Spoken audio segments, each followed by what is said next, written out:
I'm Shirley Heywood. I'm a gynaecologist and I work with the International Nepal Fellowship in Surkhet in Midwest Nepal for the last 9 years. I work in different district hospitals with different district health officers, and I also go to mobile camps that we do, specialist camps where we can do surgery in the community. One of the needs that I have seen while I've been there has been patients with obstetric fistula.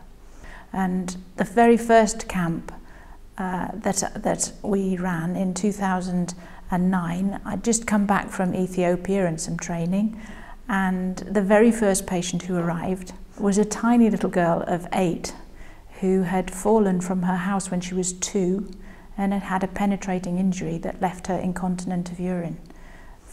She smelt bad and she was sore, her skin was sore.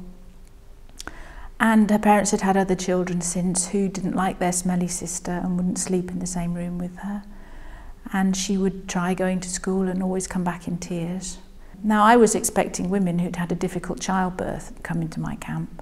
And so when this tiny child arrived, who must have been the dirtiest, smelliest, most depressed looking child I've ever seen, I was worried. And we got her some new clothes and some nice smelling soap and got to know her a bit and the father, and I thought about what we were going to do. And then the time came for the operation. We had a lovely Australian anaesthetist who sang to her most of the way through the operation to cheer her up.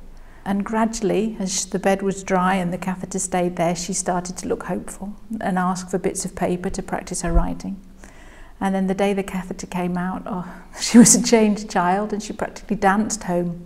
But her father came to me and he said, "I really want to thank you," he said, "because we have found healing for my daughter, who he plainly really loved."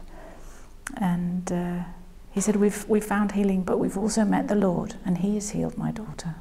And that was so exciting. I don't know what conversation it was from or who he'd met, but it is just lovely to know that it is an opportunity, you know, when you treat people, that they can actually meet the Lord.